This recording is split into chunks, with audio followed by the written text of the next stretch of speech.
Madame la Présidente, Monsieur le Président, chers consoeurs, chers confrères distanciés, je vais essayer de vous persuader de continuer à utiliser les guides de coupe sur mesure.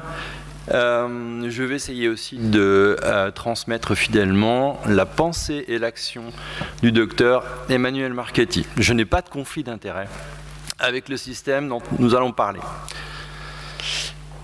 Pour 150 €, vous avez une planification en 3D et la réalisation de guides fémoraux et tibiaux sur mesure. À noter, d'après Medacta, que le pourcentage de guides de coupe utilisés par rapport au volume total de prothèses totales de genoux est en baisse en France, alors qu'il est en augmentation dans le monde, probablement du fait du développement international de la société. Je fais un clin d'œil à Éric Milon, mon ami et confrère, qui a fait la première pause de système Maini en France en 2010. Après une longue utilisation de la navigation informatisée dans les prothèses totales de genoux, nous n'avons pas constaté d'amélioration de résultats fonctionnels avec des temps opératoires et des coûts fixes et des coûts variables élevés. Nous avons donc switché pour les guides de coupe sur mesure avec un pourcentage d'utilisation variable. Pour moi, c'est en ce moment 1 sur 2. Et pour Emmanuel Marchetti, environ 90%.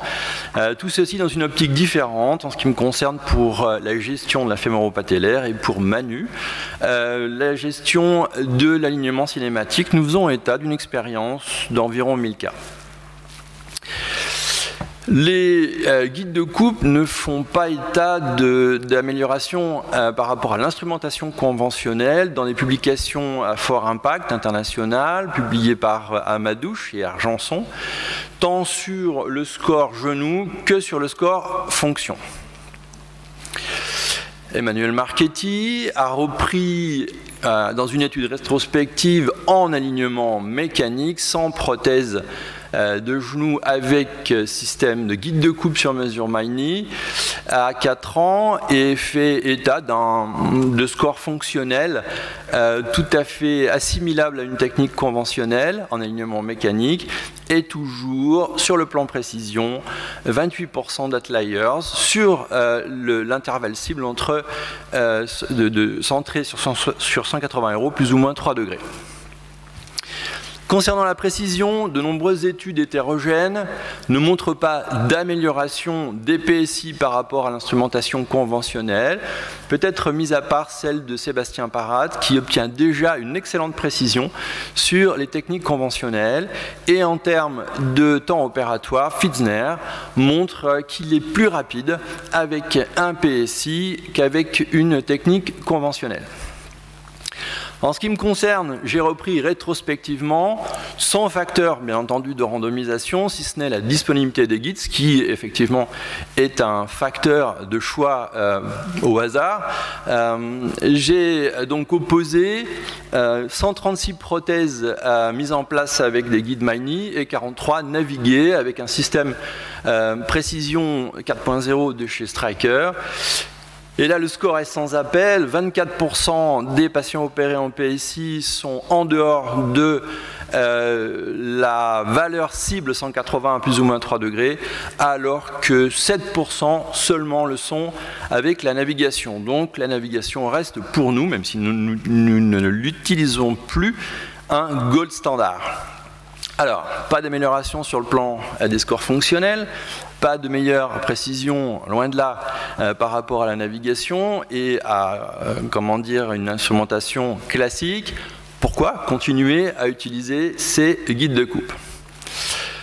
Emmanuel Marchetti les utilise pour obtenir la précision suffisante destinée à l'utilisation de l'alignement cinématique pour obtenir l'orientation des coupes la plus proche possible de l'orientation native des surfaces articulaires. Les techniques conventionnelles, d'après lui, ne permettent pas une telle précision. Ces coupes sont vérifiées au millimètre près durant l'intervention et comparées aux fantômes en impression 3D qui sont fournis et qui nous donnent exactement l'allure de la coupe, tant fémorale que tibiale.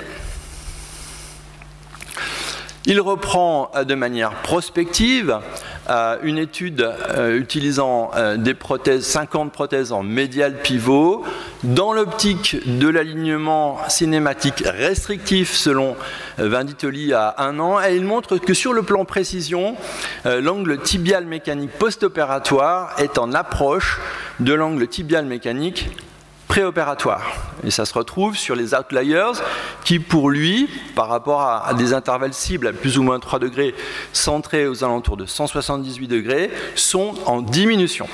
Les scores fonctionnels, toutefois, ne font pas état d'une amélioration nette et significative. En ce qui me concerne, je me focalise sur la planification en 2D, essentiellement, et sur la rotation du carter fémoral.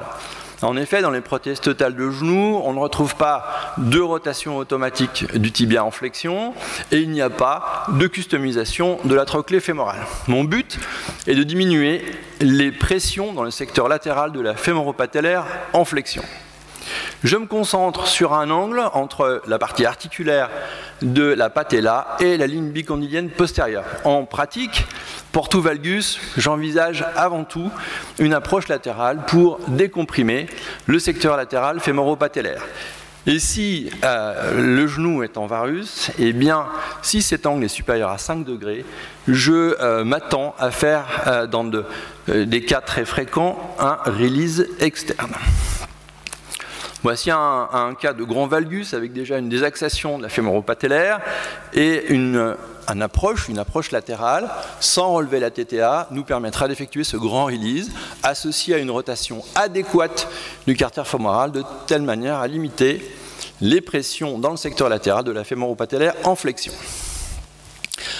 En conclusion, pas d'effet sur la précision et sur les scores fonctionnels, mais la planification 2D, mais surtout 3D, est essentielle pour se diriger vers le concept d'alignement cinématique, pour reproduire l'orientation des surfaces articulaires natives, mais aussi pour, et de manière, un peu dans la philosophie de l'alignement cinématique, pour optimiser le tracking fémoropatellaire en flexion, pour essayer de résoudre le problème principal des prothèses totales de genoux, qui me semble être les douleurs en flexion et la souffrance de la fémoropatellaire prothésée ou non. En conclusion 2, c'est surtout le management du bloc opératoire qui est simplifié pour le cadre de santé qui aujourd'hui a de nombreuses salles, de nombreux chirurgiens et de nombreuses spécialités à manager et la manipulation des implants et des ancillaires en est simplifiée. Le chirurgien va planifier, c'est essentiel, tant dans l'utilisation de ces instruments, dans le management des tailles et surtout va prévoir des implants adaptés pour optimiser l'encombrement médiolatéral. Pour les infirmières de salle, c'est la même chose. Moins de containers, moins lourd et au mieux l'utilisation d'instrumentation sur mesure. Je vous garde le meilleur pour la fin. C'est la conclusion d'Emmanuel Marchetti sur une étude médico-économique statistiquement significative entre deux groupes dont le PSI et l'instrumentation à usage unique et 30 de techniques conventionnelles où il montre de manière significative que le temps chirurgical effectif est moindre en rappelant que le coût des sets à usage unique est assimilable à celui de l'instrumentation, de la stérilisation d'instrumentation classique. Je vous remercie. Merci Manu pour ta confiance et ta bienveillance.